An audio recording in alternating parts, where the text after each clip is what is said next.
That's a nice day. What's up, cats? You know, I was thinking about guns today. Out here in the country, everybody has guns. You hear guns. It's a Sunday, so I can guarantee you before this afternoon you'll hear gunfire in this community. That's just how it is. Most recently, I've seen a lot of scuttle on social media about gun control. And just to put it out there, this guy's all about defending our United States Constitution and our right as American citizens to bear arms. I think these liberals are absolutely nuts to even remotely think that we should have any kind of gun control in this country. We should all have the right to, carry arms, however we should decide to do so. Now, this video, I'm not going to show you a huge collection of weapons or anything. I think you should keep that personal. I don't think it's something you want to advertise any more than you would put out there all the information about your personal bank accounts. There's some things you just don't talk about. But with guns, one thing that I am pretty stern about is gun safety. And I'll tell you why. As I said, there's always been gunfire here in the country. They're always shooting at targets or hunting back in the woods here in the Conservancy. But I came home one day, parked the bike here in the garage, and I hear my wife calling from the front porch here. So, I open the door and look out there, and she says, she's standing there on the front porch, and she says, "The neighbor guy's shooting at us." And I'm like, "What?" She's like, "Yeah, the neighbor guy's shooting at us." And she's like, "You better be careful. Just stay in the garage." I was like, "What the heck?"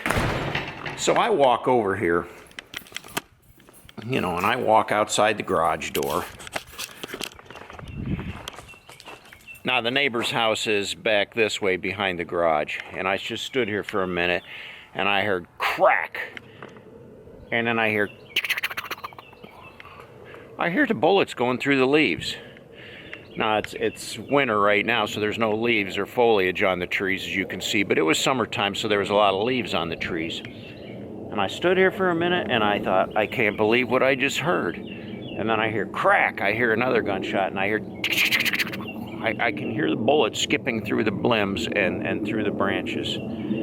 I was like, you gotta be kidding me. So there was probably about 30 seconds in between each shot, and I waited until he cracked off around, and then I took off running down the driveway, yelling at him at the top of my lungs, "Stop shooting, hold your fire, there's people over here." I didn't go over there, but through the trees, because there's no path going over to the neighbors. It's just all wooded down there, and the neighbors are over on the other side there. So there's really no, open line of sight or anything. And I hear, "Sorry," through the trees, Found out later that this kid had gone to the gun show, and he bought himself a 45 automatic, probably a Glock or something like that, and thought it would be a good idea to put a paper plate up on a tree in his backyard and just start cracking off shots at it with no consideration to who lived behind that paper plate. And I don't think I heard another gunshot from that way for at least a month, because I think I scared the crap out of him. Now, had I called the police on him, his weapons would have surely been confiscated right on the spot, because that they're pretty big about that kind of stuff. But just to keep the peace with the neighbors, I didn't stir up any trouble with them. I was ticked off about it, no doubt. I mean, I was very, very angry. I thought he could have killed us,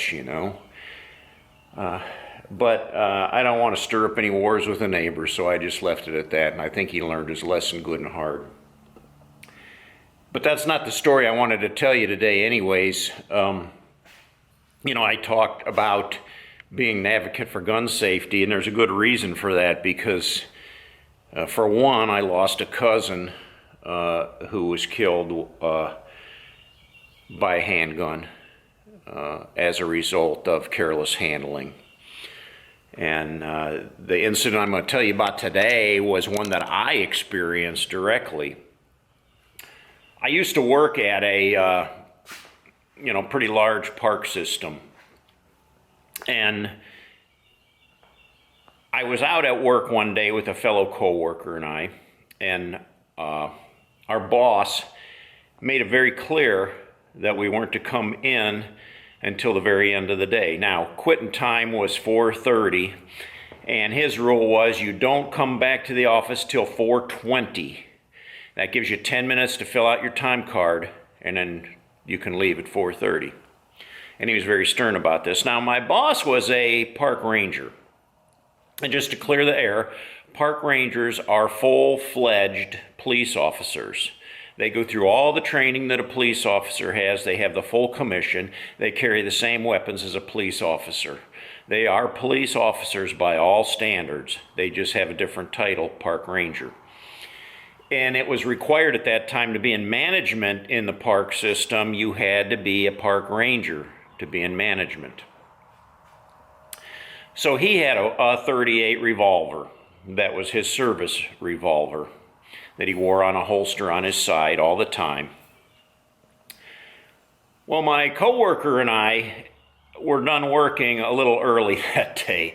It was probably even about a couple minutes before 4 o'clock, so we still had almost a half hour to go before we were allowed to go back to the office. Well, my buddy had this plan. He says, we'll walk in there and we'll get him engaged in conversation, because the boss loves to BS. He loves to talk. And if we can get him talking, we can just stand in there and BS with him for the last half hour, and that'll work. So I said, all right, I trusted my buddy. He's a pretty good talker, and he's a very social kind of a guy. So we walked in the office early, and there was my boss. He was sitting at his desk, and he was cleaning his .38 service revolver. He was wiping it off with a towel. And so right away my buddy asked him, he says, "What are you doing?" And he said, "Well, just cleaning my weapon."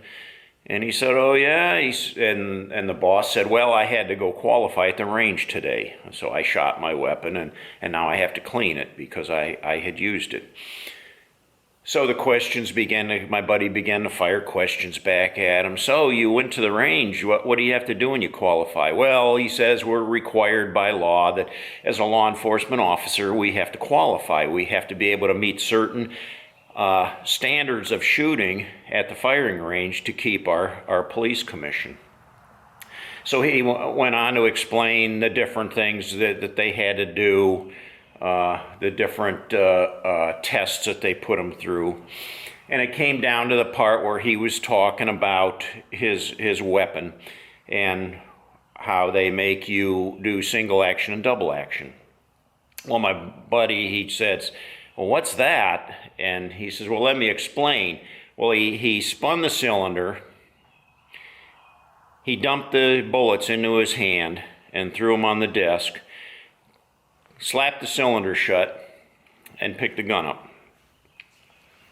Now let's just say that this was the office, and you see the workbench there. So my buddy was standing down at the end of the workbench there, and I would have been way up here at the front of the workbench, and my boss would have been standing about right where I am. Now he was pointing his revolver that way, and he was showing us that when you pull the hammer back, all you have to do is click the trigger once, click, boom, the trigger fires.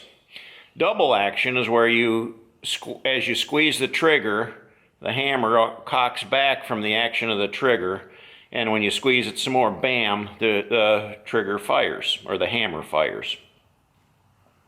So as he was showing us that, he was holding his gun. So he's standing here like this, and he's aiming his weapon, kind of, off to the side of me a little bit, but I'm leaning up against the workbench here, and, I'm like this, and he's over here pointing his gun. So I just started doing this thing, kind of leaning back. He's up here and he's like click, click, click, click, showing us double action fire. Click, boom, the gun goes off. Well, from where I am here, the bullet just kind of went right past me, down to the other end of the workbench.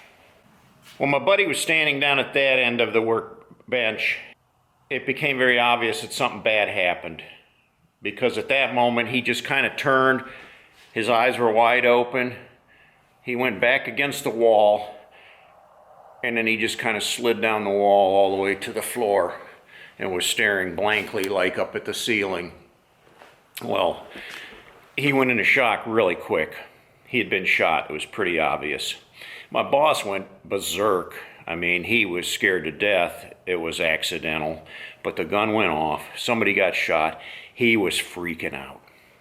Well, we went over there and we laid my buddy down on the ground and we looked him over, and all we could see was a little bullet hole in his side of his belly. It just looked like a little black and blue hole. There wasn't any blood or anything that I can remember. And we thought, oh my gosh, he got shot. So I knew I had to call the police.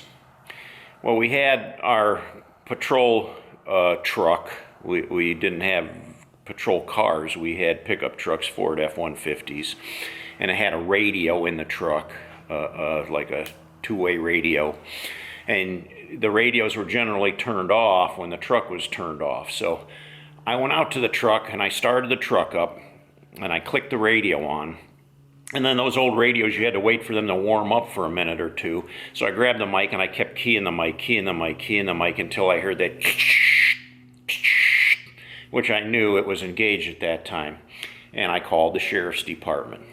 Well, the sheriff's department responded immediately, and they said, go ahead. And I no sooner opened my mouth and started to explain to them what was going on when my boss came up behind me, knocked me out of the way, grabbed the mic out of my hand, started screaming into the mic, and you couldn't even understand what he was talking about. So all you could hear was that there was a gun that went off shooting, it was just garbled message. Well, the sheriff heard that, and right away they assumed there's a shooting going on. So they sent out the whole fleet of squad cars and ambulance. Well, next thing we know, the police came flying into the compound, skidding their cars sideways, jumping out, guns drawn, and I'm out there, whoa, whoa, whoa. It was an accidental shooting. It's all over. We got a guy in here that's wounded. He needs immediate help. So the ambulances came. There's like 3 ambulances that came in there. There must have been about 5 sheriffs and local police cars that came in there. And they got my friend on a gurney, and they were able to load him up and take him away in the ambulance. Well, just like that, everybody else kind of loaded up and left too. So we're standing there in the garage, and I'm like, there was probably about 3 or 4 other coworkers in there, including my boss, who was now sitting in his chair, and he was just like this. He is like totally freaking out. And I said, where did all the police and the ambulances go? Don't you think somebody should have remained here and at least do a report or something? I mean, the gun was still laying on the desk. The bullets were still there.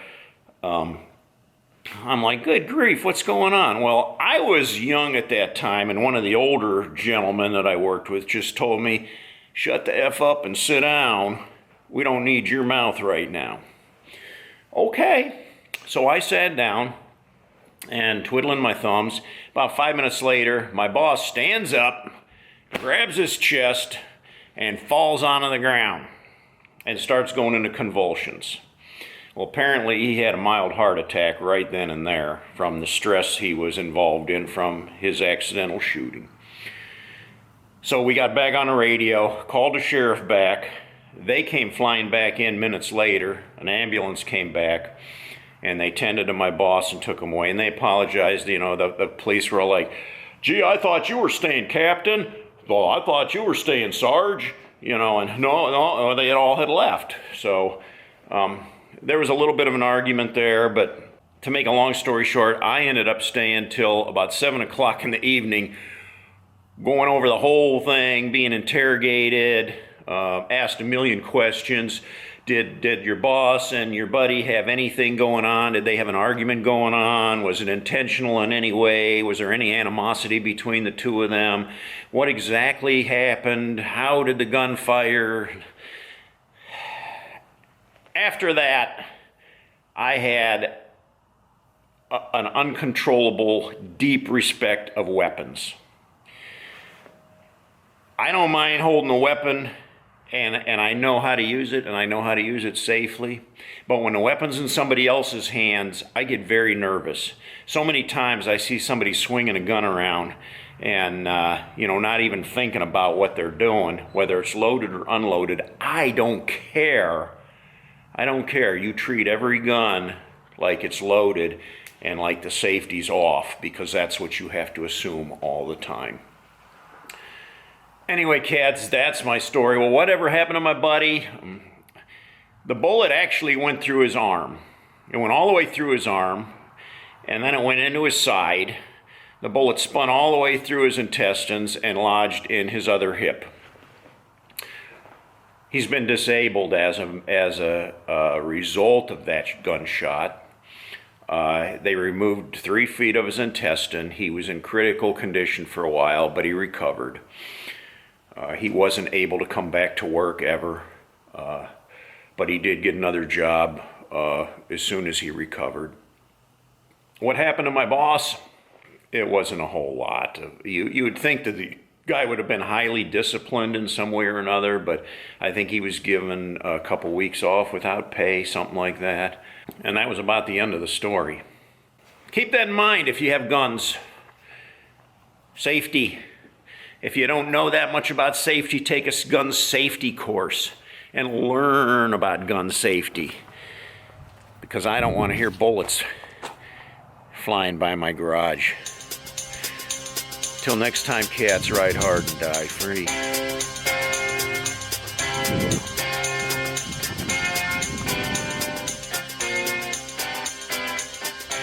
Ain't got no regrets.